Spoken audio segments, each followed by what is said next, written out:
Welcome, welcome, welcome, everyone, to another adventure into reality.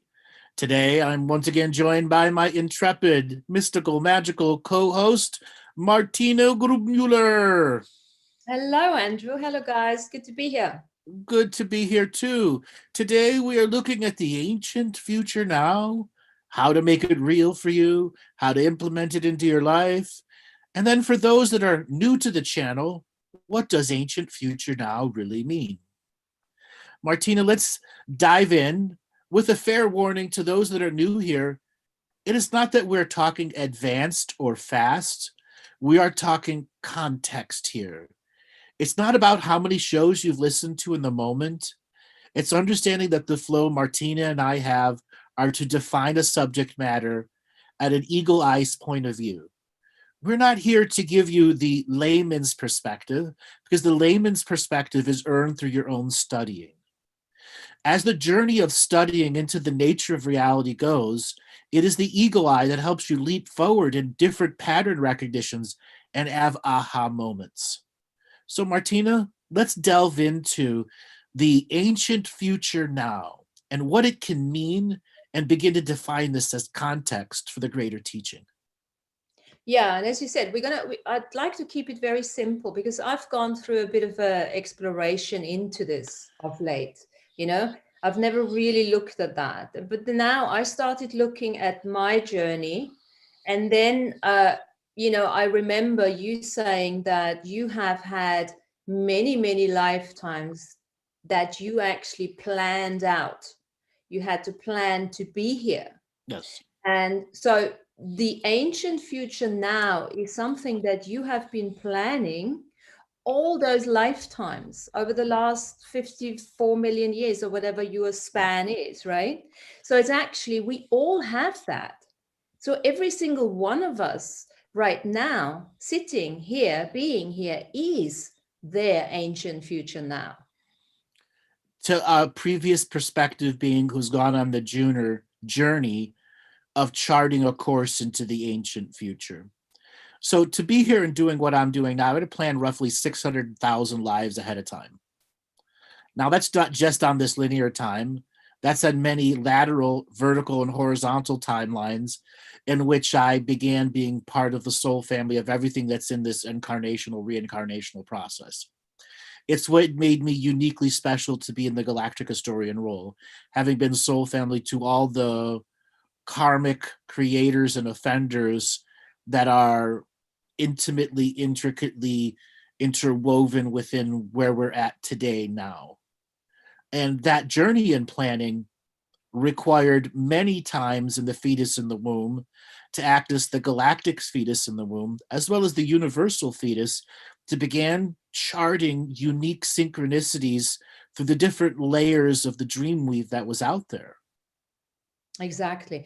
And you know what that actually means, there's so many different concepts I would like to bring up and to just really apply to us on a very personal, individual level. You know, those big concepts like galactic history, what is the timeline, what is, the paths, shards, and avatars. We talked about all of that. But I'd really like to use this time today to create a weave actually and bring it all together. Because just saying that you're the ancient future now, we are all that, means that we are everything. We are the past, we are the present, we are the future at the same time. And now, in this place, now in the present, we are ready, planning the next future ancient nows. And because we're already planning, it is in manifestation. There have been many moments in my personal evolution where a future version of me came back and said, "Hi, Andrew, I'm your future self. What proof do you need?" Well, this is a technique I use on my regular radio shows all the time because that's what I did to myself. And I go, well, if you're me, prove it. And the proof came through heart space discerning love that without a doubt it was a future me. And Yes. gaining that connected, harmonious, respectful back and forth. It is my future, and it isn't here to interfere or compete with me.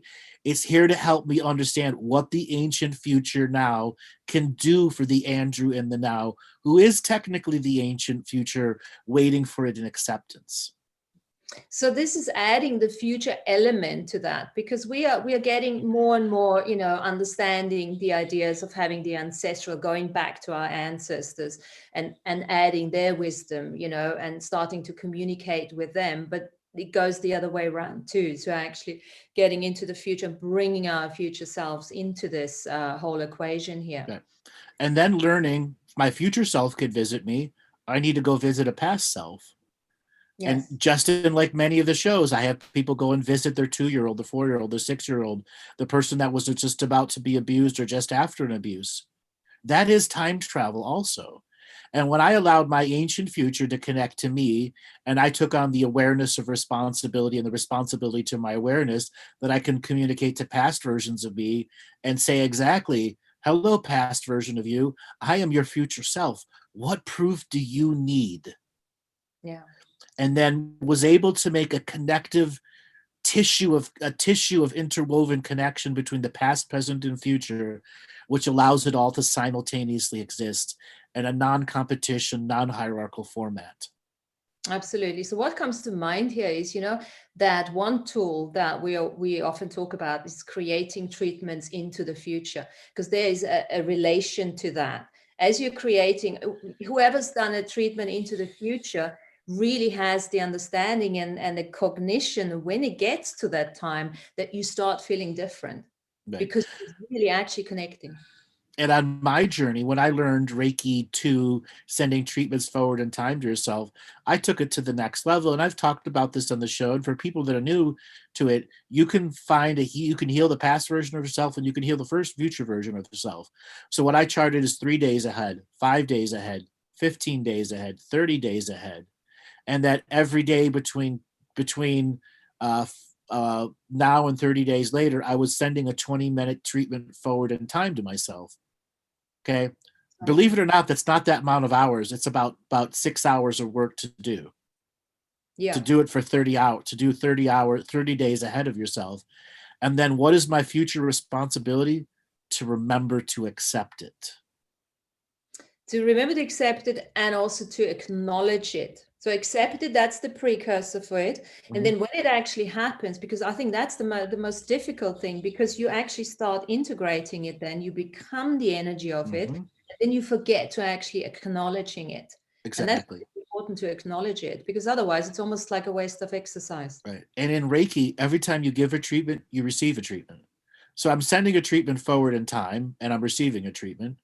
And then the future me is receiving a treatment, and I'm getting another treatment. Yeah. So it's not 1, it's 4. Yes. Just ponder that. And that's the way the universe works.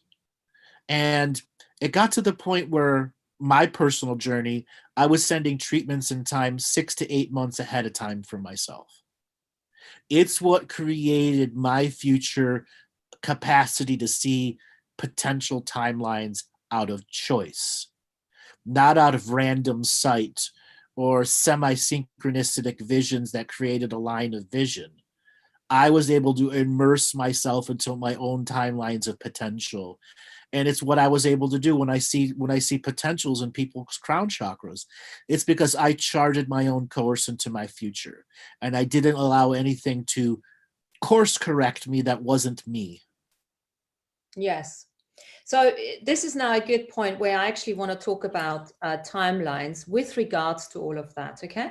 So we have the 3 timelines. We have the graduation timeline. We've got the above and below. It's a slightly different type of looking at it. Now, I understand that we have the graduation timeline now since 2011, right? Okay, let's just call graduation GMT. And the other ones are east, west, and south, or something to that effect. GMT is the universal time. That's the universal time that everyone for ascension, let's call it ascension, awakening, and is on that timeline, correct? But they're on other timelines also at the same time. Yes. So my first question is, first of all, the timeline itself, can we look at the timeline from a dimensional perspective as a level of awareness, or is it something? The Hollow Earth timeline is is solid fourth, fifth, and sixth dimension. Yes. It's not limited to one, and it can be many at the same time. It can even be seventh and eighth dimension. It all depends on where in this Hollow Earth hologram your energy is residing. The Hollow Earth timelines, though, they are not on the graduation timeline. They're right. They are there to assist the process, but or not de-assist it or slow it down. Yes. But there are many Hollow Earth beings who are waiting to leave, and they can't leave until we've had our graduation. So Correct. they're interwoven with us. And yes, there are many Hollow Earth beings who will be on the graduation timeline and leave at the same time. So, okay, so because I understood that everything in Hollow Earth, all the species down there are not on the graduation timeline. 85% are not on the graduation timeline. Okay. So that leaves now the question, how, in terms of mechanics, I know we're going to just drill down to the nitty gritty here. We're not talking about the wars and everything, but what are the mechanics? How easy is it to jump timelines, to move from, timelines? How easy it is to breathe. Okay. That's how easy it is to switch timelines. Timelines are scent in the wind. You can easily go from one to the other to the other. And there are times there are technologically driven winds that, are like hurricane winds, and they drive you to the edge over there, and you're on that timeline for a while. But we also, like homing pigeons, go back to where the majority of our time roots are, where the right contracts are attracting us like a homing pigeon. Mm-hmm. So and then there are times we fractalize and leave a shard here and a shard there and a shard here and a shard there on many different lines. So, okay, so let's look at that. So if we are creating our avatar here on the graduation timeline, which means we are inviting as many shards, parts, and shards and parts onto this timeline, correct? To work with us. So that we are solidifying this timeline so that the winds of change can't blow us onto another timeline. Exactly. Yeah. So as we are going through the frequency changes and going into that ascension period, raising our vibrations, what happens to the shards that haven't made it onto this timeline, onto this graduation timeline? If you're a spiritual person, like a homing beacon, you will be attracted to them through some form of resolution synchronicity, i.e. I'm sad and I don't know why. I'm going to do some personal inner work. Man, there's an inner child inside me I haven't healed. That's the homing pigeon of the self, guiding to what needs to be healed. Or you go to find a healer who helps you reveal the places which you haven't looked, not out of ignorance, but simply not out of that. You just haven't looked in that direction. So having said that, is when we do emotional healing and we're letting go of the emotions that are attached to the events, the dramatic events and everything, that changes the timeline. Does it mean that you're merging as you're healing that? Are you merging timelines? Are you collapsing timelines? Or are you just staying on that graduation timeline and creating different potentials? So the most simplest way to put it, there are other timelines where the negative system will collapse a timeline, and then your shard will get caught into a negative realm. It'll be absorbed into a dream realm that doesn't have time to it, even though that shard thinks it has time. Those are called hell realms. Mm-hmm. And they often do that. They come in with the winds of change, blow really hard, and you leave a bunch of shards on a bunch of different timelines, and then they purposely collapse those so they could harvest those shards. That's the negative dream realms, etc. Now, when we recover those negative dream worlds, we're taking that shard out of that hell realm and integrating it back into this timeline, back into the DNA structure, so it's no longer schismated or broken. Now, there are other times that we're on timelines where the common winds of change blew us to here or there, and it's not that the self is lost, it's kind of preoccupied with walking with the daisies. And you recover it in a variety of ways through simple accepting it back in. And then you would be collapsing that timeline where, hey, You can't keep going out there walking and looking at the daisies all the time. We need ourselves here on this timeline. Look at the daisies on this timeline. Yeah. So when we flip this now, coming from a creation perspective, we're creating, let's look at the future, we're creating future potentials. That doesn't necessarily mean that we're creating new timelines with every idea that we create, with every potential that we create, correct? We can. That's the ununiformity of the Great Awakening. Because it's an individual awakening, you could create dozens of timelines that have no fork in them. They're equally layered over each other, because we don't need to be in a single body. We're multidimensional, multifunctional photonic beings of light, and we can simultaneously exist without competitions to ourselves.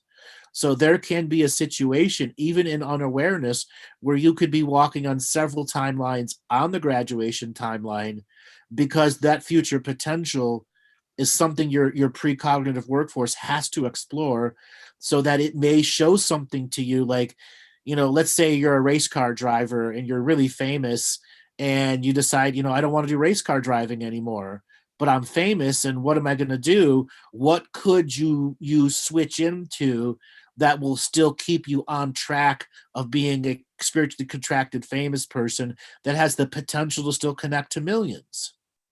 Okay, cool. So what you're saying here is you can have several timelines on the graduation timeline. Right. So it's not like, get rid of all the timelines and get all onto the graduation timeline, because that was just what that's the greater spiritual goal is to have them on this time, on the graduation time. Unfortunately, humans are messy and they have potentials on many timelines. Well, I remember you saying something about the ghost timelines in that we are creating in our dream time. It's like the limp syndrome, right? And even when we let go of the timeline and we're integrating, that shadow, that ghost, that limp syndrome is still there, right? Yep. And that's the trauma of leftover realms that weren't closed down properly. So there's another thing I've read somewhere, that every dimension has a certain amount of timelines. Is that correct? No, each dimension can have an infinite amount of timelines. Each person in each dimension can have their own infinite amount of timelines. Okay. There's no limitation there. Okay. So now the difference, is there a mechanical difference in terms of a forced or a natural timeline? Yes. A forced technological timeline change is something that's actually affecting the DNA, how it's stored in light memory, and then how we access it through the skull cap, which is the file tree to the light memories. And those light memories are past, present, and future simultaneously existing. And if that memory is skewed to be perceived in a different way, that is a forced timeline using technology to manipulate the way you perceive the light memory through the DNA instrument of experience, which can be very hard. It's like Patriot programming is a classic example of technological interference into DNA memories, because you're so into the patriotic cause instead of the individual journey. So something comes up here for me. I've heard you talk about the virus having human DNA implanted in other species, human genes, because of the virus, being a light body affecting. So that must have a huge impact on the timelines too. Yes, because the virus itself is a time-traveling karmic retribution virus. And it's not just imprinting human DNA, it's printing the signature frequency mark in the DNA that attracts this form of karmic resolution. It's like a dog marking a spot, and what's attracted to the spot after the dog marks it. Yeah. Okay? And that journey is to understanding that this virus is going to spread via light body DNA. Yeah, but I thought that's a major thing actually, that you mentioned, that the human gene is being implemented into other species. And also that made me think, what about AIs? They can get it too. They can get it too. Example, DNA All the major medicines that we work with are viral DNA insertions. I mean, they take a virus, they put the DNA into it, they give the viral DNA to a human being, and it's added to their DNA. That's all genetics right now. That's the nature of human common genetics now. But with this concept to understand, this virus can have access to 200 strands of DNA availability to generate the exact rung it will need to insert itself into you if you have the signature frequency match for this time traveling karmic retribution virus. Yes. No matter what you are, as long as you have a light body that exists in a dreaming prismatic frequency. Because that must have a huge impact on the whole soul code and the commerce, right? The DNA commerce. Absolutely, yeah. There are metaphorical energetic blockades now because there's a fear that this virus will go to places who believe themselves to be of the highest good, but have been in denial for the longest time of their subtle interference into the time wars. You know, even if it was a fart in the timeline, to them, 1,000 or 1,000,000 years later, it's gigantic. And again, all of that will obviously impact on the timelines and also on the mechanics of the bifurcation, right? Correct. And that's ultimately what's driving this virus to make the bifurcation and separation of densities, why it's a time-traveling karmic retribution virus with 200 strands of potential DNA for inserting the resolution contract. Okay. So having said all that now is once this, just as a matter of, once this ascension thing is completed, or at the later stage, this timeline business is going to continue. It'll change in potentialities for us. We'll be able to learn to have many bodies on many timelines, researching many subjects simultaneously without competing with each other. And then after a while, we'll have a reunion of ourselves. We'll learn what everyone's done. We'll reap the resources, and then we'll make new versions of ourselves or keep existing versions to go out and continuously learn, who are feeding back to the primary I am, the journey of the experience. Yeah. Yeah. Our birthright and legacy is to be on many timelines simultaneously. Right now, it's just being abused for us. So I looked a little bit into the galactic history, into the transcripts, and there was obviously one of those questions was with, all these different parts and charts on these different timelines with the ascension. What is happening? What you're just saying is it's the same going to happen to those negative beings, right? That are split into so many different individuals. So the answer is some of those negative beings will have to figure out, am I going to be a part of the awakening? And most of them already know. They've already had a future version of themselves come in, but they're so far into their ideology and zealotry, they can't see the very short-term goals that lead out of zealotry that don't include a wrecking ball of shame, blame, and guilt on them. And that's why humanity is in a unique position where the traumas it's gone through from source connection to source disconnection to source connection, it will be able to help all sides of that equation back to the journey of their own source connection that doesn't have the wrecking ball of shame, blame, or guilt. Yeah. And lots of them, will obviously go to the 18th universe, and all this, the bifurcation process will take a lot of. The ones that are contracted to go to the 18th universe, the vast majority have already gone. What's left is what I said: the ones you have to take power of their cold dead hands. I said that in the galactic history. Now, how do you take the power out of the cold dead hands of something that hasn't had cold dead hands in 1,000,000 years? Yeah, well, this is where all the walk-ins. No, we have to force them into manifestation through our individuation growth process, separate of the global narrative and separate of the collective awakening. We each force them into a manifesting point and make them irrelevant to our greater growth, therefore severing their capacity to harvest or manipulate us in any way, shape, or form at the individual level. Right. This is the forgiveness that's coming in here, isn't it? Correct. Right. So we have to learn to forgive. Right. And each individual has to do it on their own with their own journey. Yeah. Cutting that cord with the forgiving energy to them and thanking them for being the teacher, no matter how asshole-ish they've been. They still were a great teacher. Yeah. And there will always be those that can't. Oh, that's fine. That's part of your journey into the awakening. Right. With regards to the timelines, is there anything else that you want to mention with the ancient future now? Or have we covered quite a bit on that now, I think. So ancient future now, it is a common statement I have throughout many of the teachings. And if one wants to begin implementing ancient future now, it's accepting yourself in total and bringing the vastness of the I am's age into your awareness and responsibility to your awareness, without adding specific subject matters.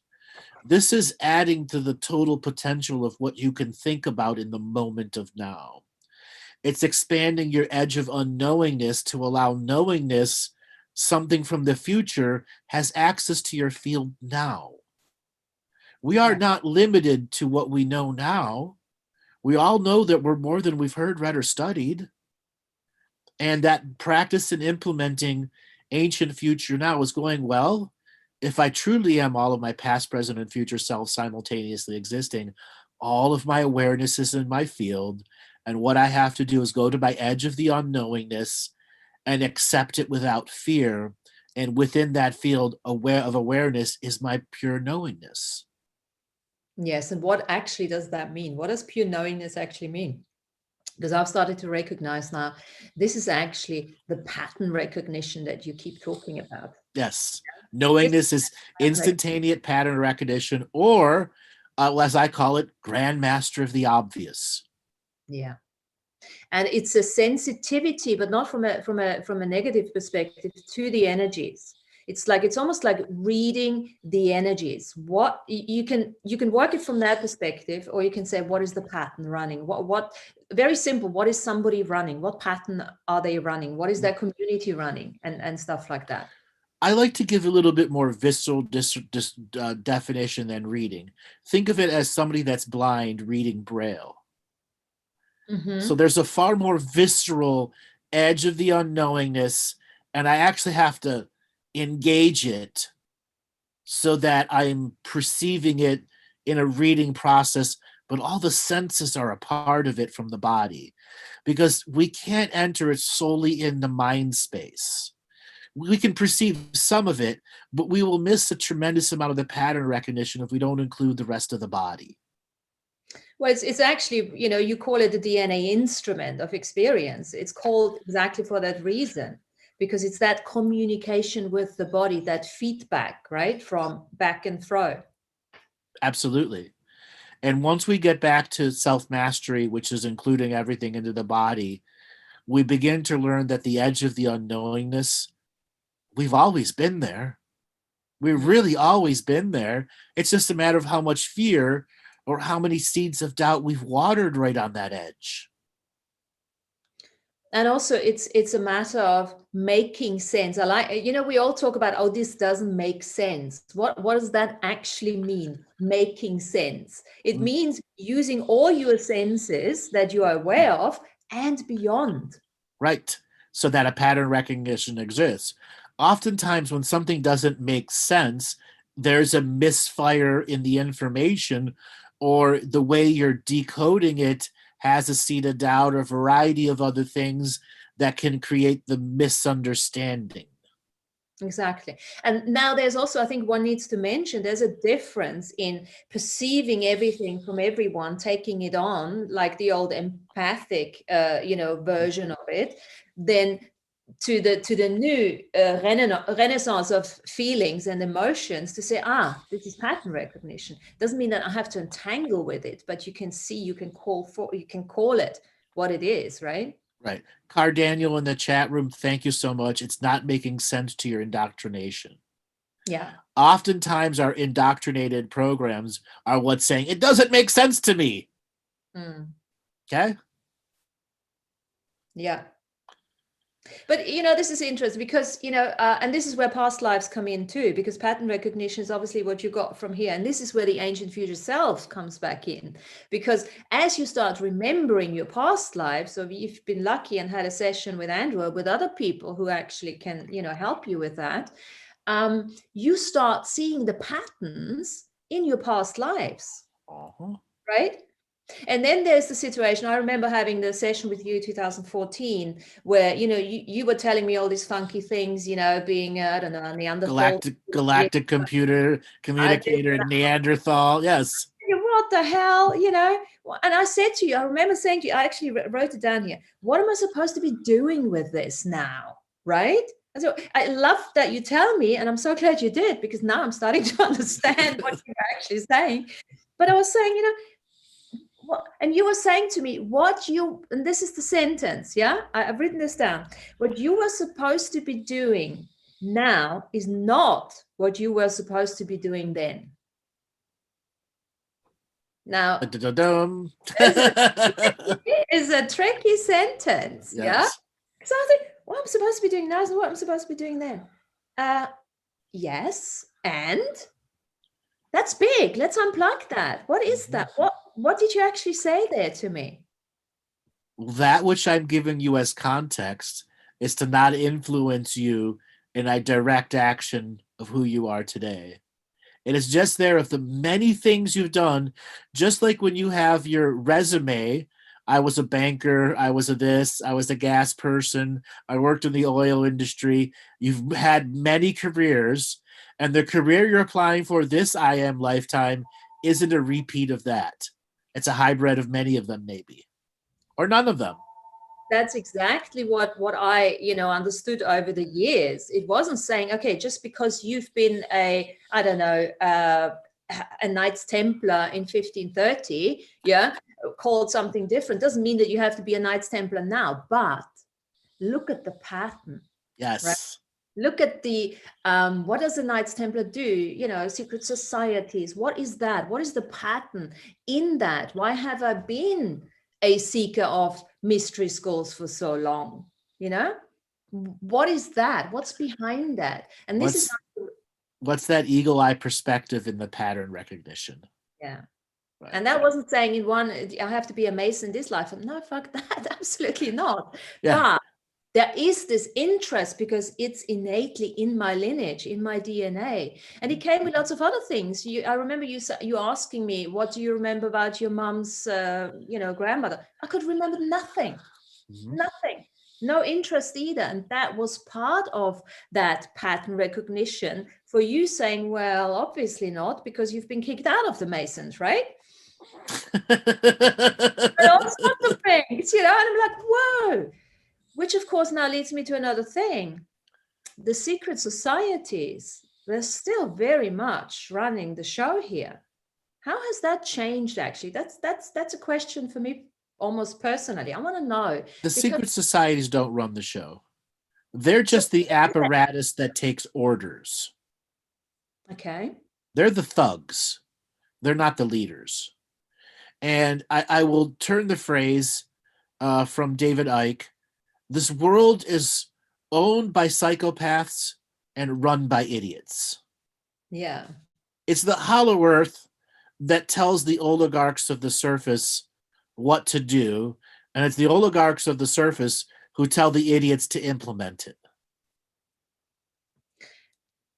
And yet there is still a huge impact that they're making. I mean, just, taking that coin, the pence coin that you mentioned in the other show, right, where you were saying it's the Knights of Columbus or something, right? Knights of Columbus and the Knights, a variety of knightly orders that were basically giving him the order from the Black Pope, yes. Exactly. So they might not be calling the strings, pulling the strings, but they're still very much involved in everything. At that particular level of the American government, yes. But the American government has many secret societies who are diametrically opposed to each other. Again, because it's the oligarchs of the world have set up a chessboard that competes with itself through proxies. So one does not know what the other one is doing, and one doesn't know what the other is doing, and very few have the overview of who's actually running the system. It's the compartmentalization, and they're using the factions and the fractions within fractalized factions to compete against each other to generate a political system that we believe isn't corrupt. Yeah. So, the other thing is that actually, how is the influence of those secret societies now with the forthcoming drug wars, the drug, you mentioned? Well, they're the ones that will generate that story. They need a new villain, a temporary villain, until they can get people to believe in some of their older stories, or they're going to have to create a brand new story, a new villain for the news cycles. So there's that connection there. Right. They're trying to set up American militias to be the new villains. And they've done this before, just like they've tried to go take us to war with Iran over and over again. Those stories are so played out, they're not going to get the traction they want. So they need something that can get short-term traction. And that could be a drug lord easily. He's already got a $20 million reward for him. They'll up it to $40 million. Yeah. Okay. Even though, the situation at the moment, renders itself perfectly for anything like that, any cultism, if you want to look at it from that perspective, is easy now to get in with the volatility that's happening with people. No, I think it's much harder for the cults and secret societies to do anything. Their rituals are highly distorted. They don't have the same amount of new people coming in to join them. They have a clear, obvious brain drain within their own societies, as well as a intricately interwoven ego problem within all of the cults and secret societies. So it's so bad that the amount of yes men in each of the trees of control are far too much. That's why it's run by idiots. That the whole world is run by idiots, owned by psychopaths, run by idiots. Okay, well, that's actually a good thing then. Because I was, thinking about this, coin, and you mentioned, I was thinking, is this I don't know, a revolution, an evolution of that again? So that's actually not the case. And then we've got Hollow Earth as well, isn't it? And they probably would work against that. They're the ones that are making that field of self competition rich and fertile. They want that. They want the farmers and the farm hands to constantly be striving for everyone else's job or more importance. But the farmers and farm hands' job is harvest. And then the farmers and the farm hands contract out entities to till the fields. Okay. Just like, you have the Mexican labor come across the American border to pick the crops. Entities, negative energy entities, are hired by the farmers and farm hands to pick the fields, which are human beings.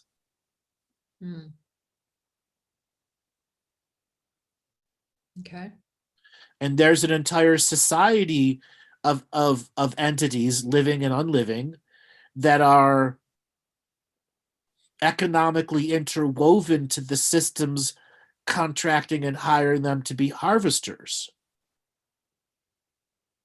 So the apparatus that's there is a giant farm business, and if you see it as the farm business, and it's the Hollow Earth, it's the mega corporation that dictates to the farmers and farm hands what you can do and defines the contracts to the farm workers, the actual people that do the harvesting, and they're the ones that sign the paychecks. The farmer doesn't sign the paycheck.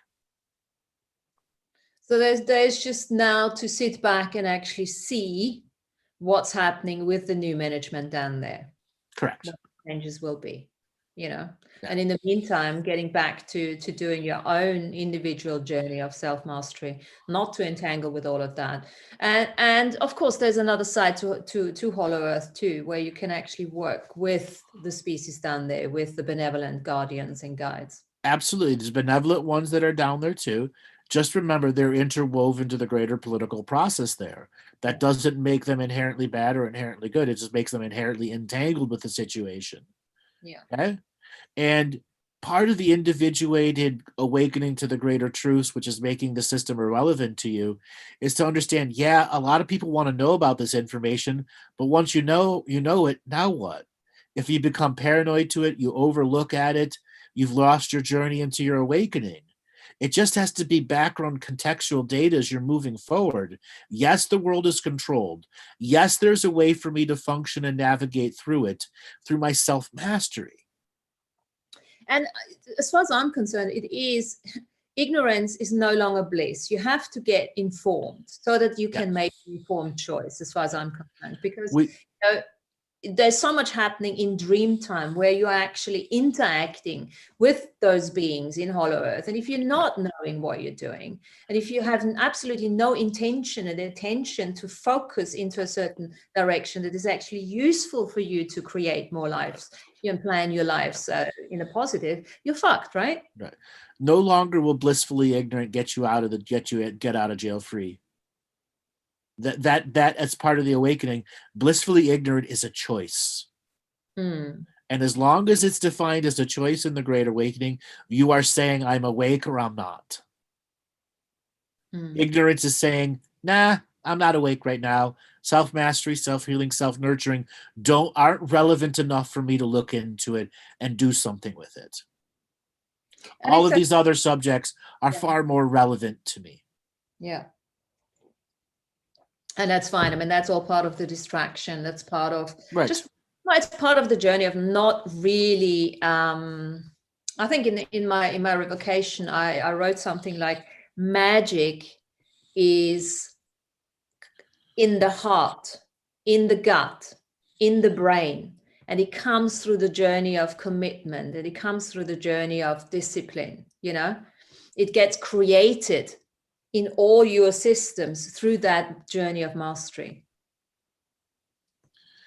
And in that journey of mastery, you can learn about how those systems can generate new frequencies of sovereignty, new frequencies of pulling back the many layers of the dream weave, for you to learn about the many versions of yourself. And in fact, it's where the unlimited point of view becomes realized for you. What could I do with an unlimited point of view? Yeah. And where you solidify yourself on this graduation timeline, whilst you can still move back and forth and use all the other timelines and the parts and pieces of you to work as your cognitive precogs and postcogs. And that journey to understanding precogs and postcogs, some will have a challenge with that. Before you walk into a room, you think about going into it. That's precognitive journey, even at the most basic understanding. And when you leave a room, you're still thinking about it. Postcognition. Those are all real things for us. Remember, we're all past, present, and future simultaneously existing. If you walk into the room and there was a good time in the room and you leave, you can still be a part of that good time as a feeling you take away with yourself. I don't think everyone is familiar with that. You know, when you walk away from something, it's still going on in your head. We make ourselves wrong sometimes for that we can't disconnect. And we sometimes have to really choose to disconnect. But if you then just understand that it's really your postcognition that is almost trying to read a pattern, maybe even. Right? Or help you refine reading the pattern so an aha moment comes to you a few hours later. Oh, wow, that person wasn't hitting on me. They were trying to make a business deal. Okay? Yeah, exactly. Yeah. And that's where then that recognition, again, allows you to choose, to make choices, right, that are different. And I think I don't know. I can perceive that happening a lot in my own life now, where that those postcogs come in, and it's almost like you have this little conversation with them, and it feels like you're talking to yourself. And then all of a sudden, you choose different. So it's no longer that you're just reacting to something. You're actually starting to act as a sovereign, sacred, neutral being. Yes. Being thrown into it by the parasympathetic, right? Yes. And something else the postcogs do, they help refine your first impression so that your first impression doesn't continuously define somebody negative about something. So postcognition changes our first perception of people, places, and things, as well as second, third, and fourth perception. So it allows a more refined, initial innate view of gut awareness of what that subject matter is. Yes. In other words, it is saying don't go into conclusion right away. Stay out of conclusion. Mm-hmm. You know, don't let yourself be controlled by whatever just came at you, and take another look, you know, like discuss it with your postcogs first before you go into action or reaction. Yeah. Mm-hmm. And then there are times where your precog and your postcogs are actually working together. And this is like the classic example of somebody goes, I want to meet my perfect mate. And I usually have an internal sigh for many reasons, because they don't know what they're asking. But in all reality, that's when the precogs and the postcogs are sitting around at a mastermind table. And how do we get this idiot to pay attention to self-mastery? Okay. Or how do we get this person who's blissfully ignorant to get out of the blissfully ignorant state and understand they have to clean up their personal spiritual environment so that person can be in there? Yeah. And also, when we talk about post and precognition, and this is a very multidimensional crew we are talking about here. You know? Oh, absolutely. They're they're your special forces. They are your special forces. And, you know, talking, you know, about ancient future selves, these are, you know, your ancient future selves in the future, in the past, everywhere, different timelines, and they're all coming in.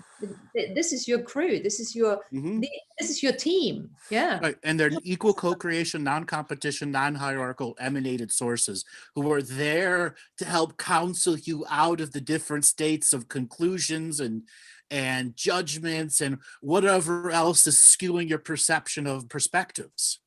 If you allow it. Don't go. Conclusion is one of the very, very important things now, because conclusion completely destroys possibilities. It takes you out of potentials. It just puts you onto this one focus, and it really limits your reality, the perception of your reality and what is actually possible. Now, when the precogs and the postcogs are in this mastermind moment, lots of powerful spiritual things can go on if you are willing to go to the edge of your unknowingness and accept that the precogs and postcogs are inviting you to this mastermind table. And there's where superluminal thinking exists. Yes. And, you know, if somebody is thinking of, so how do I perceive that communication? It very much depends on the way you work with the unseen realms. And again, that leads us back to what we were saying early on, you know, that visceral, that sensual, that connection with your body. Yes. Because the precogs and the postcogs are in your future and past bodies. Yes. And it's like, it's sometimes it's that feeling, it's like, oh, this just feels off. Or feels right, or whatever the feeling is. Exactly. That type of stuff. And then I think what comes in here again, in order to be able to really communicate on that level with all the realms that are available to you, one of the most important things is here that you're actually fully present in the body. Which is something we talk about over and over and over again. And it's misperceived simply because people are allowing denial to be a river in Egypt in them about subject matters that are creating character flaws, or some other situation they become zealotous about, which is now dominating their infrastructure of distraction. Yeah. And it's where the nervous system just takes over. Yep. Central nervous system and the parasympathetic take over and run you. Takes over. And, you know, if you don't want to, look at the belief system as such, if you want to, it's the same thing. Nervous system and belief system, the programs, it's the same thing. With whatever you want to call it, it's something that is controlling you. Because you're allowing it. That's the key. Yes. So Rosa has something also when listening to someone, if you feel your mind is being polarized by their view and expectation, it is better to ground in center so you can stay more neutral. It's hard to practice. Yes, she's absolutely right there. When something is luring you into storing charge and polarity for a future argument. Yeah. Yeah. And a good tip for that is always to ask a question. You know what I mean? Right. And polarization can be a healing process. It's not all negative. Sometimes these negative subjects have great learning lessons in them. So I always say that, you know, allow yourself to be triggered. It's almost, you know, right. Yes, we're moving away from creating through contrast and polarization. I appreciate that. But especially now with the isolation where we're spending so much time with ourselves, which is important, it is actually quite a gift when somebody triggers you, right? And when you can willingly go into a trigger, you can control how the trigger affects you and see its mechanics in your own system. Yes. Pattern recognition again. Right. It's when you're going downhill skiing, you can put your skis like this to snowplow, you have your things. And when you allow a trigger, you're going downhill with no poles and going as fast as you can, knowing full well you can cross your skis or use your poles to control it. Yeah. And there is a reaction that is very common where you just walk away. You take yourself out of the situation. Right. Trigger ends. And at some stage, you know, there are situations where that is a good choice. Mm-hmm. And sometimes it's a lack of commitment to yourself. And that lack of commitment to yourself also is reflective of effort. Yes. Basic effort into your journey. And trust. Effort is still trust. Yeah. And then when you trust that your effort gives something to you, you can begin to gradiate what effort and how trust is giving you effort and how effort equals success. Well, effort is the means to really start trusting yourself. It's that repetition that leads to that illumination. It's the fuel to trust. Yes. Fuel to trust. Okay. Yeah. That's what I'm saying. Fuel to trust. And after a while, we don't need fuel to make trust.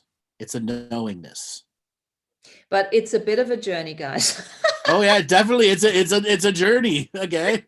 It's definitely a journey. You know, and say, okay, that's it. I trust myself and everything, you know, because there are so many times where, you know, it catches up with us, you know, and we have to remind ourselves. I want to touch on what Julie Smith said. Sometimes not having the last word is having the last word.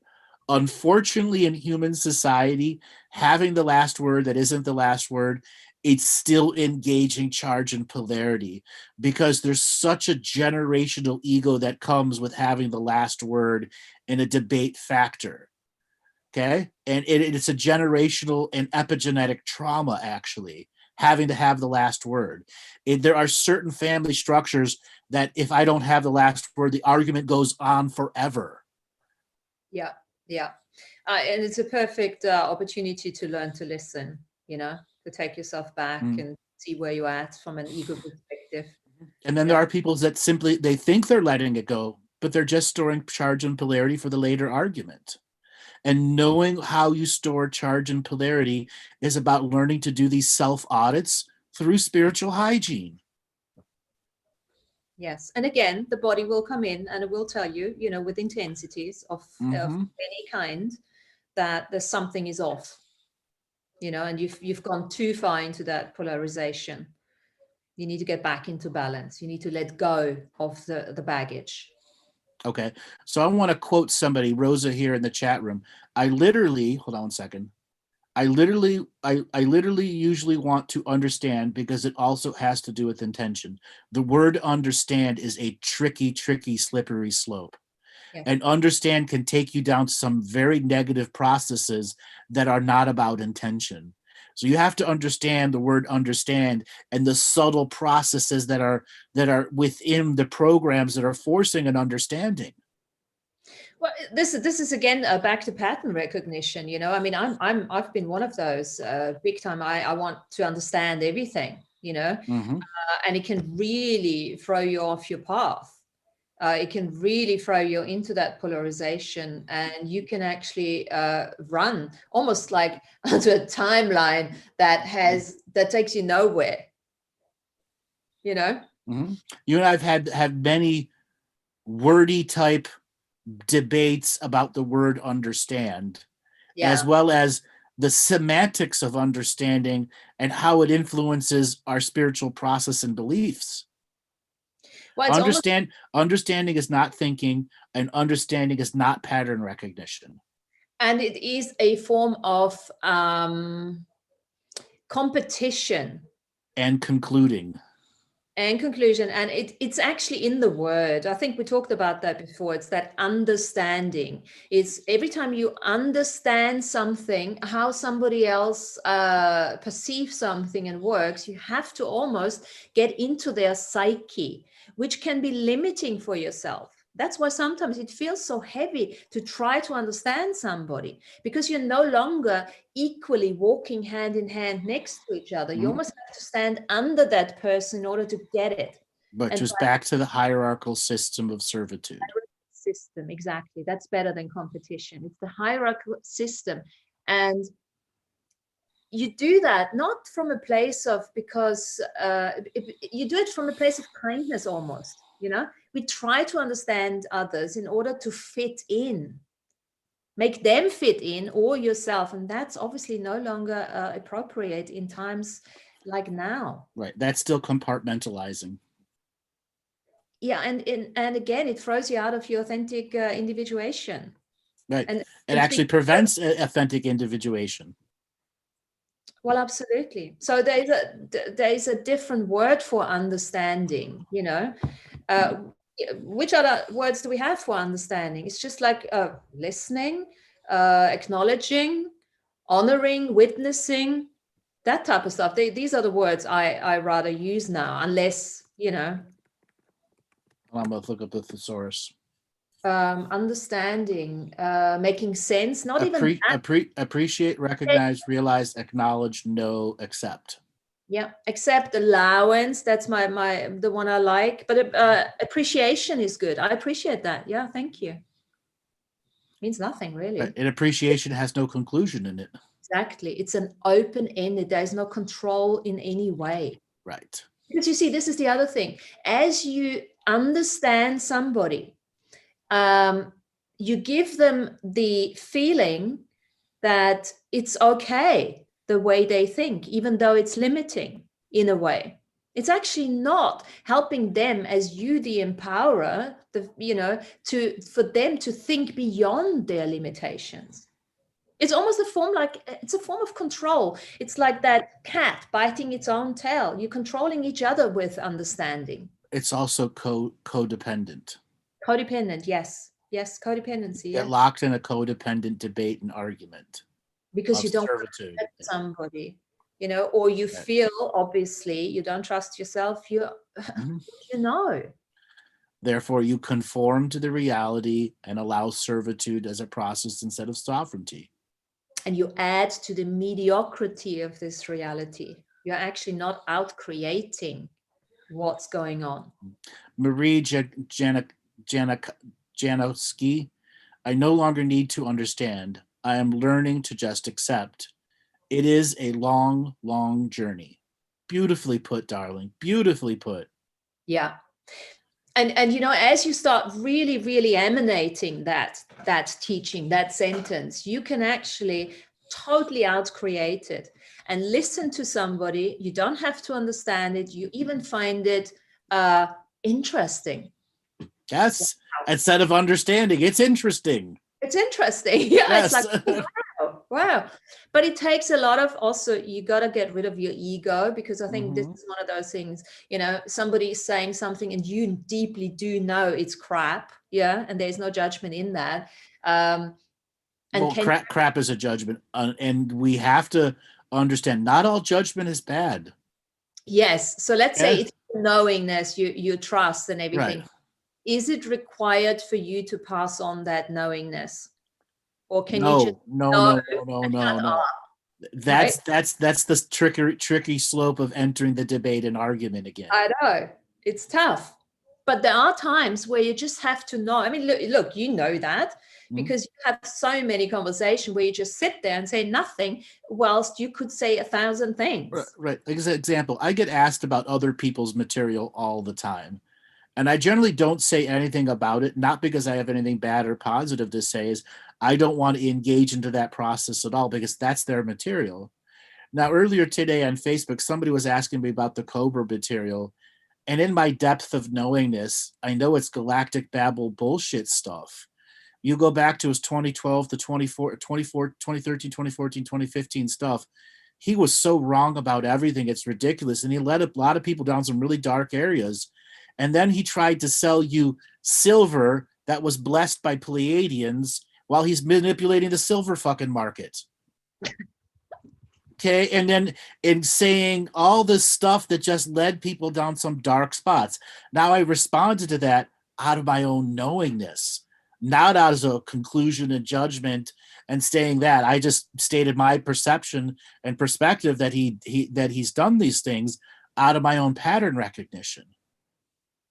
And yes, and there are many, many times where you don't say something. It's the same situation, but you don't say something because the body might not even open its mouth or start typing. And that again is the instrument of experience working with you and working with the sensory system, Exactly. Discernment is not judgmental. Discernment engages your knowingness with a trust factor to it.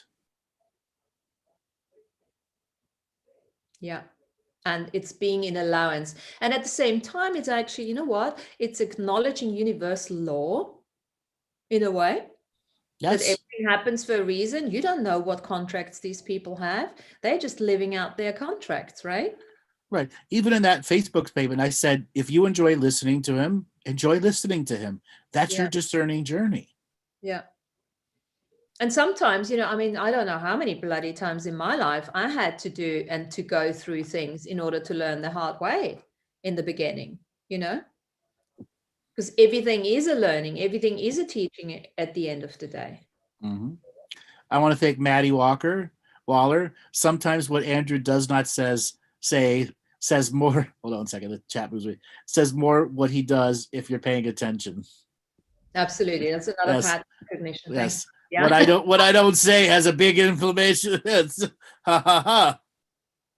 Yeah, you can actually feel it, right? Oh God, he's not saying anything. But you know what? That's the space of allowance and neutrality that allows the other person, if they so choose, if they are at that level of awareness, to start making changes. Exactly. Because what that does is they don't have to resist you. They don't have to react to you. They just have to go straight in there and think, oh shit, I can feel something. Yes, he's right. He hasn't said a thing. I can feel it. Something that inner knowingness is actually coming through because there is no control mechanism. And because there's no control mechanism there, they can't force karma onto me by not saying anything. Correct. Okay. Which is what these long-term debates that people want to have when they're trying to force me to believe in what they believe in. Yeah. I'm not accepting your karmic debt. Fuck off. Go away. No. What part of no don't you understand? So that's a form of boundaries, Mm-hmm. a certification of the way you create your sacred neutrality. So there's so many different ways of doing that, And the journey of doing is your journey. Yeah. Yours and yours alone. That is 100% your free will. You just have to learn how to engage what 100% free will really looks like and feels like. Most people are only exerting 10, 20, maybe 30% of their free will. They don't realize the potential in the moment of now. And then once you've done now what?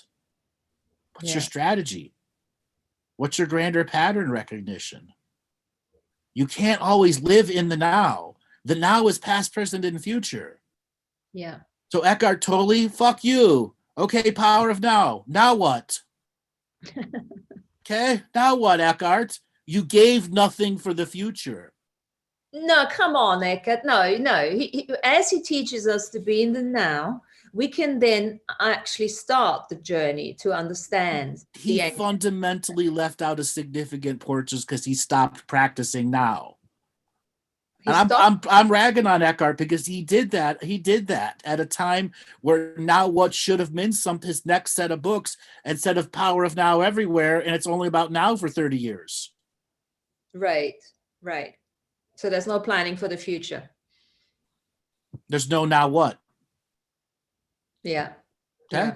To me, it's the grandmaster of the obvious situation because my edge of knowingness has already been, okay, now what? Strategy, plan, past, present, and future, self, precognitive, postcognitive workforce. Why didn't he see any of that? Well, because he didn't, but I appreciate his idea of pointing out the. But he stole that from all the other major religions that gave now, but didn't give now what? He just wrote it in a book at a time that had a really great set of editors and agencies to put it out there. And that's his spiritual contract. And am I ragging on him? Yes, because he didn't go now what? And the next set of books didn't have now what to them. Right. I don't know. I haven't read any of his material, but I mean that obviously takes us back to our topic today, ancient, future, now. And the importance of being present and understanding that being present means the acknowledgement, the appreciation of the past and the future. Right, and the ancient future now what? Now that you have ancient future now, what are you going to do with it? Yes. That's a good question. Okay, that's where the inner spiritual genius and strategizer has to create your fourth dimensional spiritual business plan about how you go forward with now what. So you're not lost into the infrastructure of distraction and debate with people who only want to engage you in karmic contracts of dissolvement of yourself. So let's give a couple of tips. So first is acknowledgement. You got to acknowledge that. You got to look for pattern recognition in your past, this lifetime. Adult, serious acknowledgement, not faux acknowledgement, and I don't really practice. Self-mastery has to be engaged with high levels of commitment, courage, and self-love, which are not mystical. Absolutely not mystical. Absolutely. Now, acknowledgement comes through what? Through writing it down. Re-engaging it through reading, writing again, out loud systems, so that it is not just a memorization factor, but into your short-term knowingness, so that pattern recognition is simple with that material. Absolutely. It's almost like, I mean, you have all these tools now. You have revocations, invocations, prayers, word salads, whatever you want to use, literally writing it down. And I'm just saying that really because I have just done that. I've just made myself a little prayer and to reinforce it. And it's quite interesting that how my body again works with me to make me read it continuously. I'm like, I've read it twice now. What's going on? You read it again. And then you add a few more words. It's almost like, it's amazing. And you will know when you're done with that. And then you leave it for a little while and then it will come back. Or you might have to rewrite it, and you may want to share it or you're not, depending on, how it works for you. Very, very important that. Right. that journey into repetition is knowing that illumination is a part of each repetition. When we get caught in repetition for repetition's sake, we lose self-illumination. The point of repeating it in whatever format, reading, writing, out loud, it's to repeat it in such a ways that the body's involved into many versions of that repetition. So once again, pattern recognition with what we're repeating is very easy for us. Absolutely. And it's almost like what I'm perceiving with mine is like, because my sentences are quite long, I have to really take a big breath to get it out in one sentence. And I don't want to change the sentence. It's really working, taking the breath with you, you're taking the body with you in those exercises. Yeah, you're like me doing a 7-minute sentence without a breath. Yeah. And I sometimes, I say, okay, let's not do that. But, I do like it in a way. I'm a bit of I like it. But having said that, now the next step, and I think I really want to bring that up too, is as we talk about ancient future now and all of that, timelines and shards, parts, avatars, and all the other stuff, you cannot leave out dream time. Dream understanding of the contribution of your dream time in all of that. Because as you, let's say, for instance, we're just saying, you're writing these things out, you're actually setting yourself up, you're preparing yourself to have a dream that really assists you in that journey of now what? Yeah, but a dream may not actually be sleeping dream. You could have a dream come into in a visionary form when you're wide awake. Absolutely, yes. The dream weave is not limited to sleeping. And we're at a stage where the traumas and the infrastructure of distraction have created such a divisiveness about what dream space and dream weave can potentially be for you. And oftentimes these visions that are coming from the dreaming world are blocked or misinterpreted, or they're like a video that's constantly buffering and loading, and it's almost like you can't watch it. And a lot of people get stuck because they have major issues with their gut genome. Therefore, they're not really their dreaming body and their gut brain really isn't connected to their dreaming world. And the brain and the heart are overworking and over pattern recognizing and making mistakes. So gut health, spiritual health, hygiene are vital so that those visions and daydreams and nighttime dreams can have a lasting effect on the material you're creating within yourself and the pattern recognitions and the ahas until such a time the clear visionary dream space comes through and you awake inside the dream going, hey, I'm dreaming in this dream. And that pattern recognition of awakening to the dream is the higher form of evolution we're trying to get into. So we can naturally enter that state, I'm awakened in the dream, whether I'm awake or asleep. Absolutely. So when we say dreaming, obviously, there is that part of the journeying, the meditations, the daydreaming, and also the synchronicities that are starting to increase as you practice that type of spirituality. Because for me, that's what I call spirituality. Practicing that self-development, Absolutely. That's the great definition right there that people need to take away from this show. Spirituality is practice. I always, it's like, for me, it was always self-development. So looking at that, but that's really what it is. And this is where the magic is. And the more you practice, this is where the mystical experience actually happening, Right. It begins to subtly weave its way into your perception. Embodied spirituality.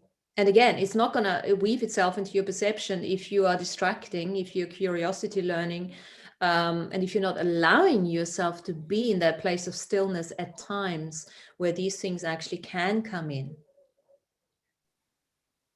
Having said that, you might be watching a Netflix movie, which happens to me all the time. I watch something and I'm like, oh my God, this is amazing. I just watched The Travelers. It's a three series episodes, and there were so many things in there that really helped me on my journey because there was so much pattern recognition there. I enjoyed that show a lot, where they would just come in and take over bodies, and they have relationships and missions to do, and then there's the negative guys that are coming backwards in time. Very, very intricate show. Yes. And I like Philip is my character. I like him, especially now. I've just finished, so towards the end, he's the historian there, funny. Yep.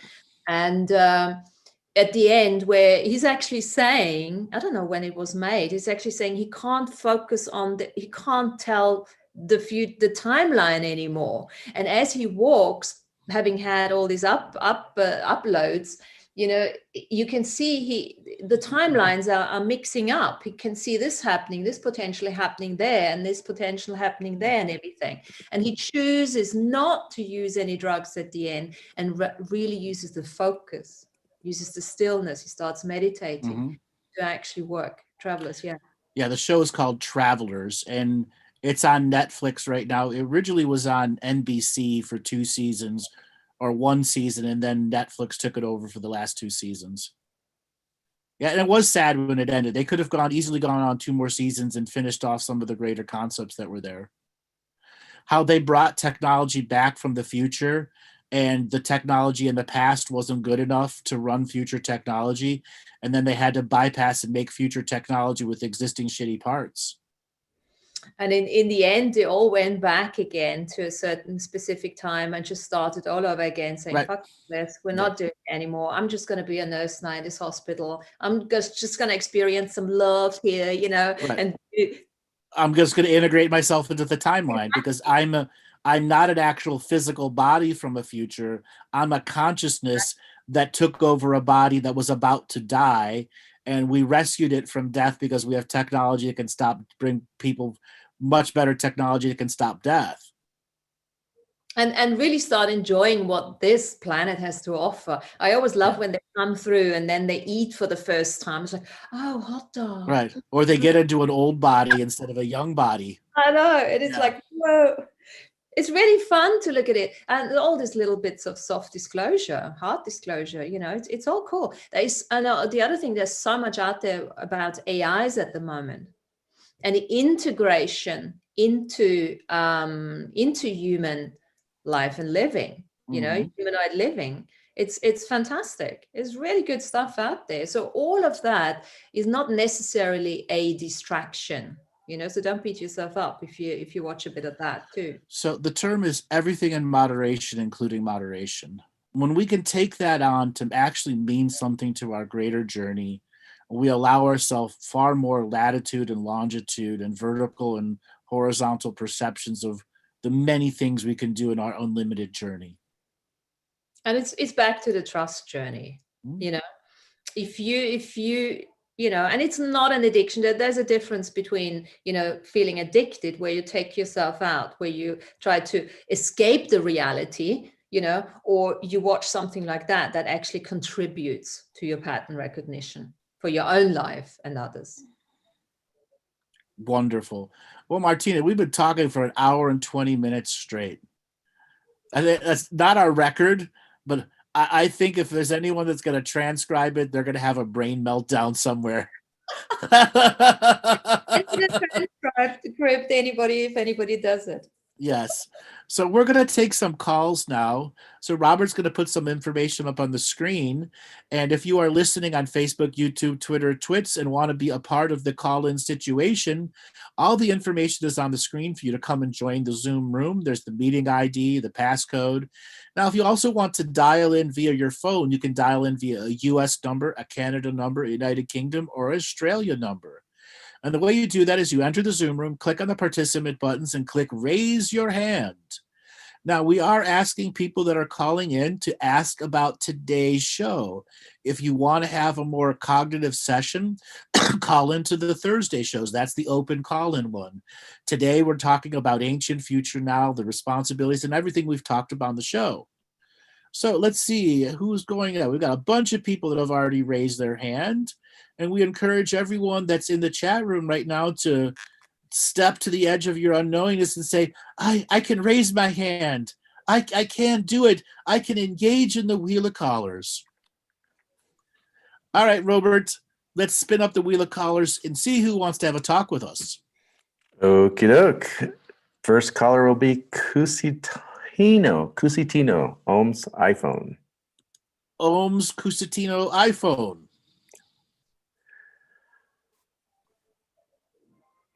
Cusitino Ohms. If they're by their phone. Going once. Going twice. All right, let's move on to the next one. All right, next person will be Pano, getting a signal to unmute. Pano. Hi, Hi, where are you calling from, Pano? I'm calling from Albania, actually. Albania, welcome to the show. What do you think of our show today? It resonated a lot with what I've been going through lately, actually, spiritually. So what did you want to talk with us about today? I actually am going through some, I'm so to speak, baiting propaganda into my soul shards. And it's very complicated because the moment that I try to, so to speak, distinguish them, they melt in with my current life. And I can't, it's almost impossible for me to distinguish them. And even with that, I try to remove them, so to speak, in the moment, but it's very difficult, actually. I'm trying to find a catalyst. I'm actually using my inner life energy to try to take care of it. But and eventually I will, but I just want to find some type of shortcut that could help me a lot more. There is no shortcut here. Really? No. And Oh. who told you to use your inner energy on this? My companion, actually, my spiritual companion. Non-physical companion? No, he's my best friend at that. Okay. Unfortunately, he's wrong here. Why? Martina, you want to step in here and give him a little bit of a light pat on the back, or you've got to look in a different direction? Well, yeah. The thing is, what you're doing by giving, who are you giving your energy to when you do that? To whatever's popular in the people that are 18 to 25 years old. So what's up? Within yourself, there must be programs that are, entangling you with that material. So when you say you're using your energy, you're actually entangling with the programs. You're giving your energy to the programs that allow that entanglement, instead of actually saying, let's get rid of those programs. What are the programs that are running you and your energy? From the type of culture that involves gaming, a life which you don't move a lot physically, the stereotype of what a gamer is nowadays, mostly like that is 80% of it, and the rest of the energy is just like random stuff which I've picked up throughout this current lifetime, not from my past lifetimes. Mm-hmm. So I mean, gaming is a huge one, right? And Yeah. as you're tapping into that collective consciousness, it's there is a need for really fortifying your reality and setting your boundaries by saying, I am Pano, I might be living here, but I know better than that. I am not going to entangle with that. What is it that I can do to let that go? That works also, but my karma keeps pulling me back, actually. Nope, that's your delusion. Is it? It's your choice. It's your choice that keeps pulling you back. And if I do resolve it in this lifetime, how many lifetimes will it follow me back? You're asking about lifetimes that are irrelevant to this one right now. It's this lifetime that's making the choice of entangling with it. True. So you got to change you now, not the past. The past isn't the problem. The problem is you now, making the incorrect choices of repetition without illumination. Yeah. It's like you can't be the bitch to your karma. Right. You can't be the bitch to your karma. it's I'm with you in that, but But it's that's here. what you're choosing to do. How? Okay, let's say that I don't choose to do that. Like, Okay, then stop blaming the past and accept that the self has to change today and nothing about the past selves, only this being Pano living now. And the incorrect choices he made on the journey of blaming the past. You have to accept your own responsibility to your own awareness, which is the crux of your issue right now, accepting responsibility. it is. Okay? What are you responsible to in your awareness? My spiritual self. Okay, so if something is in your awareness that is creating a negative response to you, a negative energy, what is your responsibility to that negative energy in your awareness? It's highly monetary, financial right now. Martina, you want to step in on that one? Well, this is an excuse as well, because money itself is not the enemy. Okay, money is not something that puts you into that addiction. It's really the choices that you make. You got to look at it. It's not that's money is the excuse here that you're using. What's the purpose of using money as an excuse here? Am I really that delusional? Unfortunately, in this micro subject, yes. I And understand. I'm saying this micro subject, yes. Because at any point in time, you could have put down the video games and got a dishwashing job, but you have something that will prevent you from even taking those. Something keeps drawing me back, dude. I can't figure it out. What? Like, it's the easy choice of blaming something else. And also it's the ease of it. It's just too easy for you to create money like that. But at the same time, what you're doing is you're actually not, it's a bit of a self-loving exercise here. You're overwriting, what you know is good for you and what you know is not good for you, by taking the easy way out. And the thing is, taking responsibility for the level of our awareness or this entire consciousness, game is not easy. We can't take the easy way out anymore. We have to be really committed. Right. In this micro situation, your choices are the hard way, but it's not really the hard way. You've just empowered it to be the hard way because you took the shortcut so often. That's true. I actually sense that with my intuition, which I trust most for myself, and, my body, and once you get into the journey of self-mastery to your own awareness, it actually becomes far more easy to make these decisions of change. I know.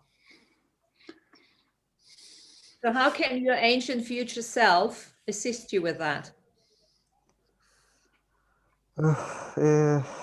What it tells me is that you have to stay in the middle. Like it does a hand movement up and down, and all I read is in the middle, in the middle. That's all it says. Is in the middle conforming though? It's conformist, but not conforming. What's the difference between conformist and conforming? They're both the same thing. Yes, but conformist has the ideological structure of being in the situation in your life where you always are chasing not too much, not too less, but conforming is That's more. That's the definition of mediocrity. Yes, exactly. And mediocrity is not a position of growth. True. Yeah, it doesn't create, but also there's an element of who are you not trying to upset? Good one, Martina. Who or what are you not willing to upset for the greater good of your own evolution?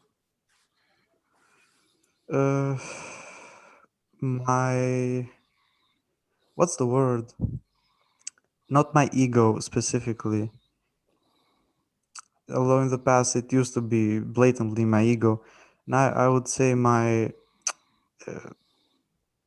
primal self.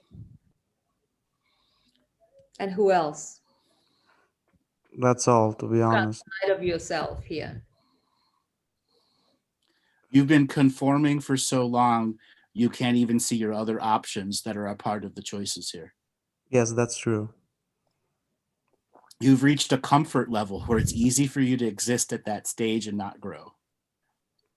Yeah, this is the other thing. I've been trying to grow lately. I've been trying to do some contemplation, and Trying is not doing and writing about it and integrating. Trying is faux attempts. Okay, at the very essence, have been present. Sure, that's the basic process in the beginning, but it's just like, okay, now what? You're forever stuck in the now what, and Yep. don't have any short-term or long-term plans that give you short-term victorious goals to get out of the rut you've created. Yeah, it's I feel like I keep bashing my head against the same thing every moment of my day. Then stop doing it. Yeah, but Why do you have to bash your head to the same subject matter over and over again? It's clearly not working, right?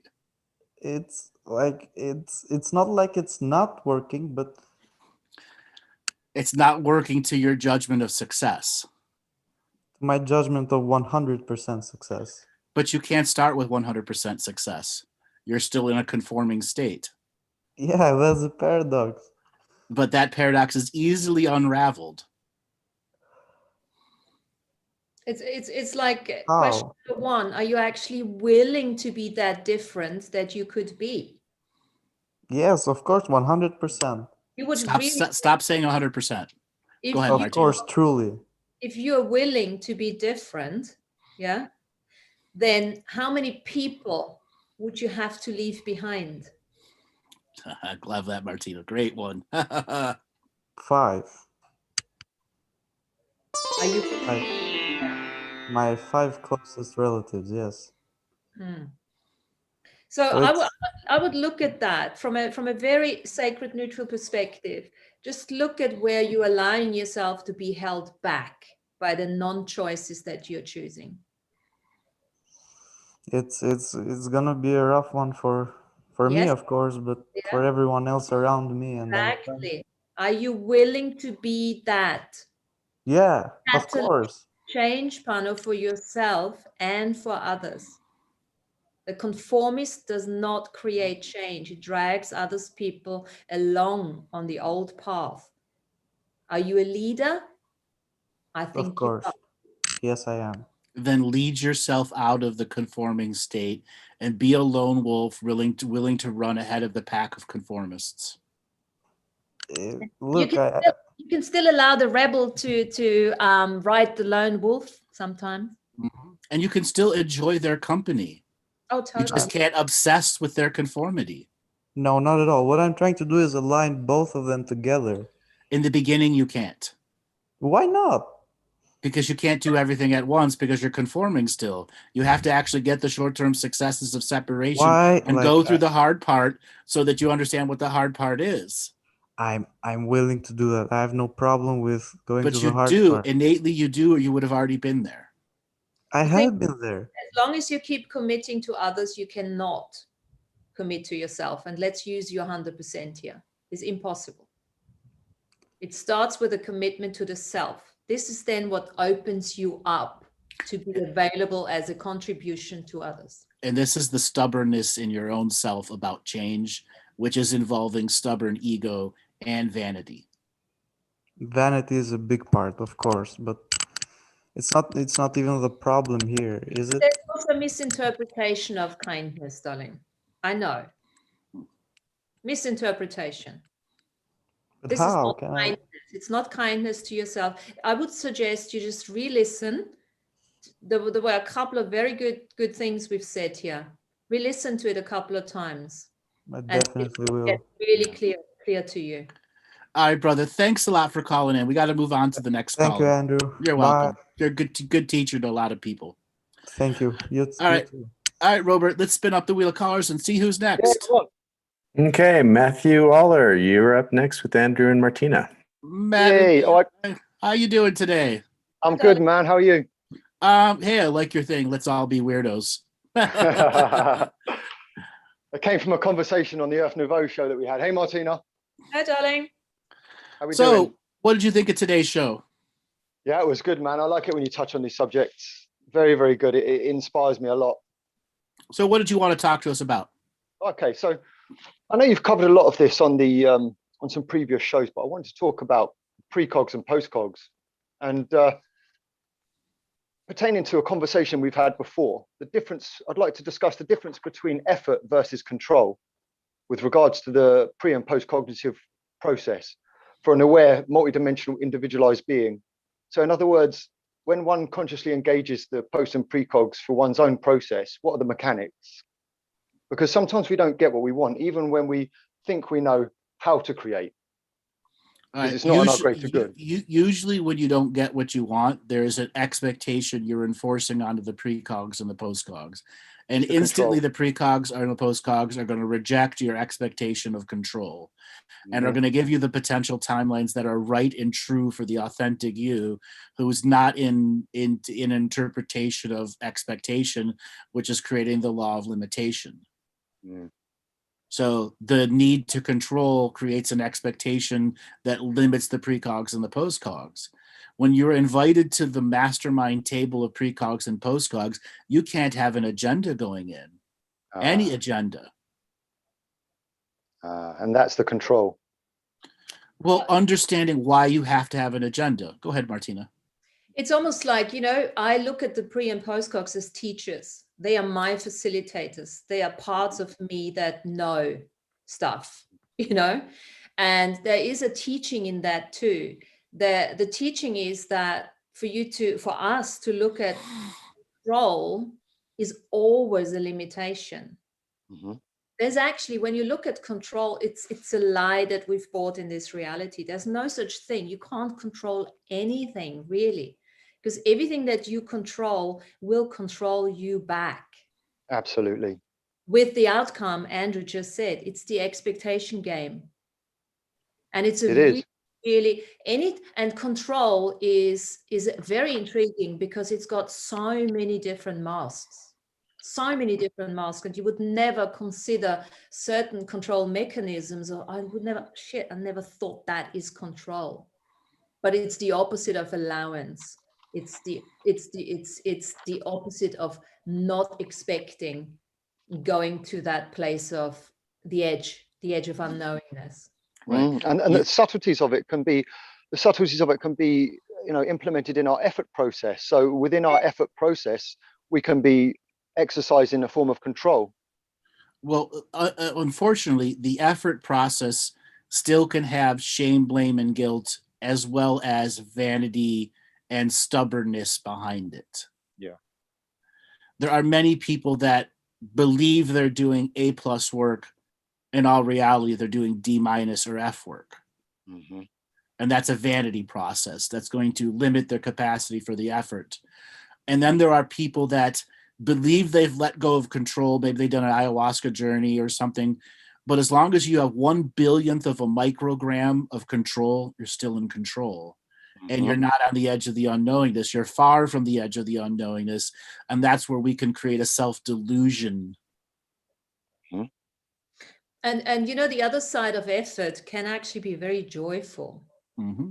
What if we can actually get to that stage where we are looking at effort as a joyful, Andrew, enthusiastic, joyful enthusiasm, where we're working together with our bodies. And the main thing is, very often when we go into control, we are no longer in effort. We're actually getting outside of our bodies. We're going into the mind space. Yeah. And true effort is effortless. Exactly. And it's the uncomfortability of situations that drive us into that control. Because I've noticed that with the way my post and precognitive workforce work, they're always moving me towards the path of least resistance, even if it is uncomfortable. And why do you think that? Because there's many situations in my life that arise where I can see that there are great lessons to be learned, even if in the moment, from moment to moment to moment, it may become uncomfortable. But it ultimately leads me to the path of least resistance. But that path of least resistance has the most resistance to it. Explain that. Because it's the path of least resistance. And it's something the body, mind, and spirit as a complex being may not want to go down because it's at the edge of the unknowingness where I still have control and vanity factors. Therefore, I must resist it even more, even though it's the path of least resistance. Uh-huh. Well, and resistance is control again. Mm-hmm. Yeah. Mm-hmm. And so often we are using all this resistance and the effort and all these forms of control to actually make us feel better about being controlled. Mm-hmm. And then there are the people who are so deep into subtle control, when they achieve very subtle control, they have dopamine releases. And those are the ones that'll have a very hard time with the long-term spirituality processes and goals of self-mastery. Mm. Mm. You can achieve anything without control.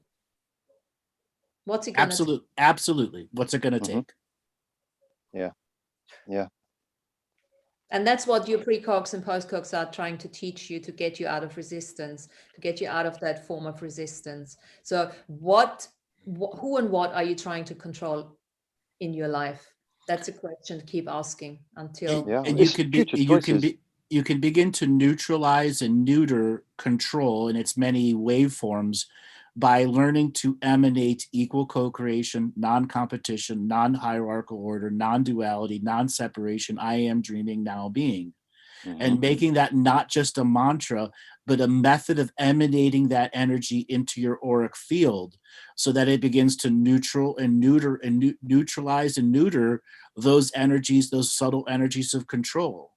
Yeah. Learning the emanation versus emulation process is so vital.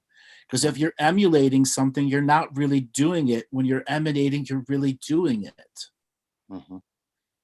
And the other journey is action versus reaction. Okay? Because as soon as you go into reaction, it's another way of actually being controlled. This is how other people are controlling you, by getting into a reaction. Mm-hmm.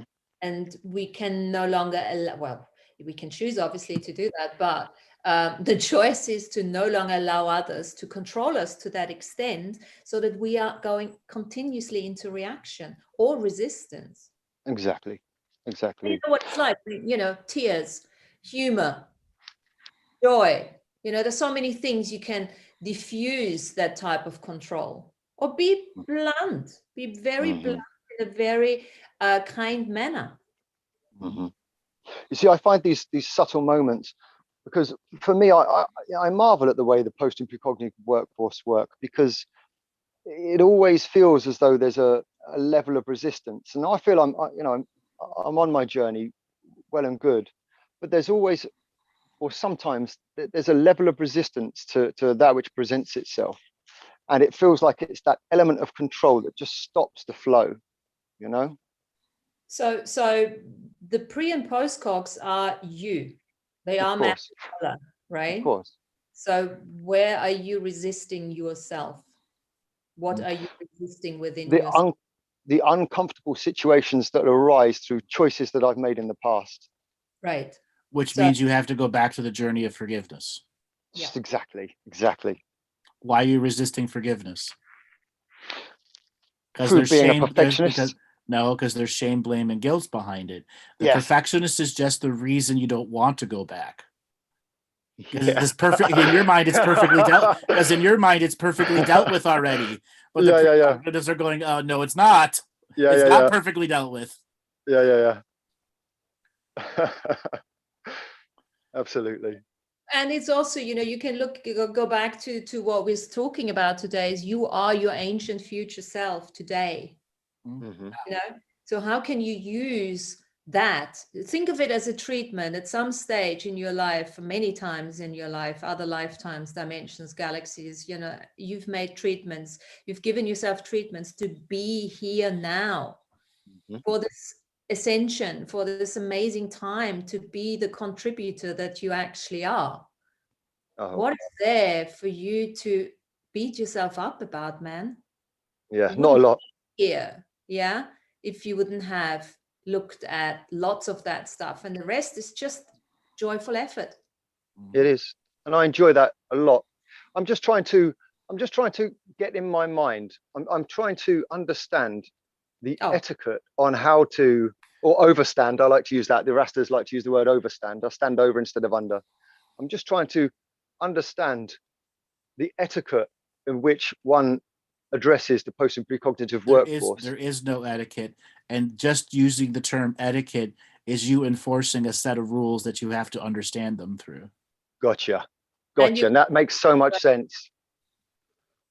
You're creating separation with that too.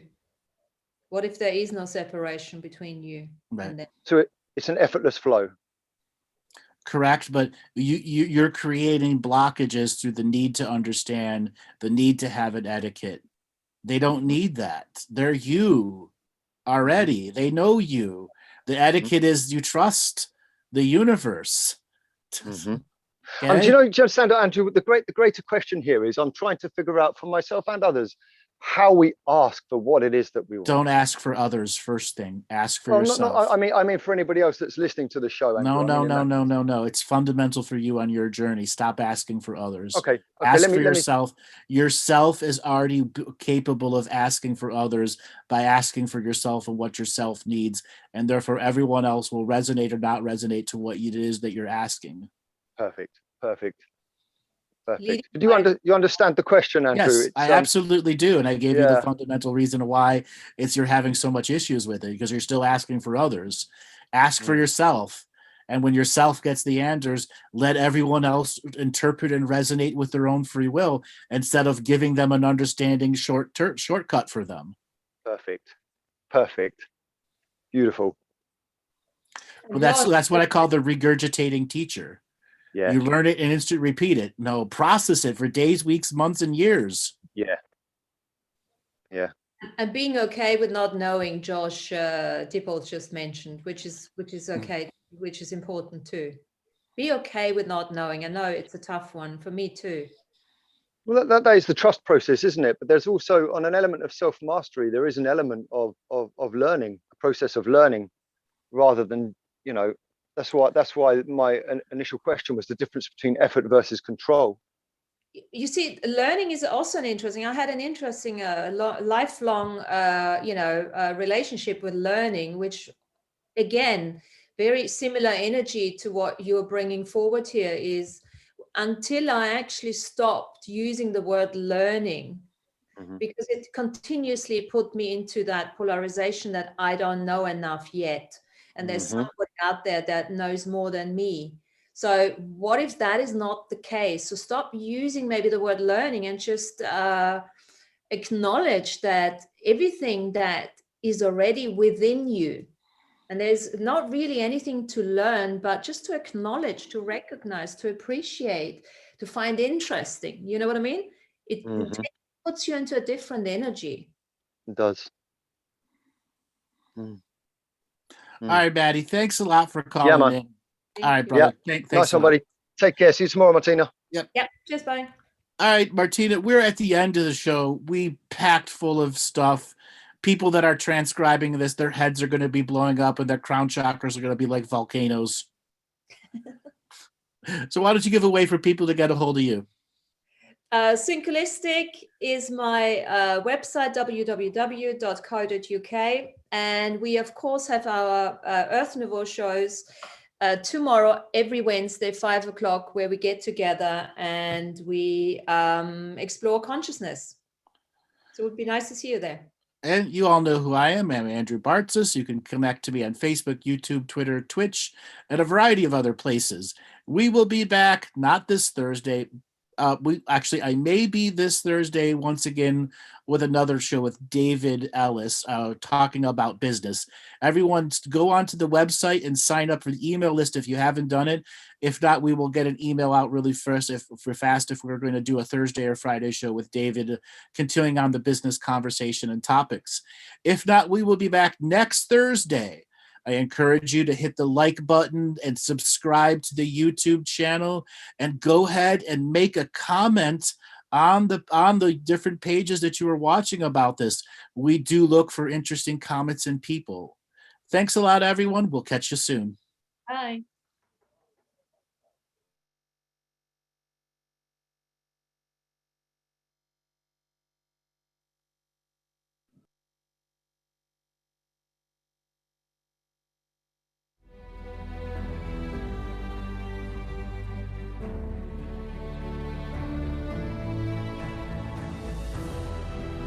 each different bubble of reality is true. A galactic historian is a person that looks at all the lines of dramatic karma. Nudge, nudge, it's the Holy Grail. Improvise. Mysterious. It's counter psychic intelligence. Why is DNA farming of this star cluster so important? Because we do manifest our reality. We do create our reality.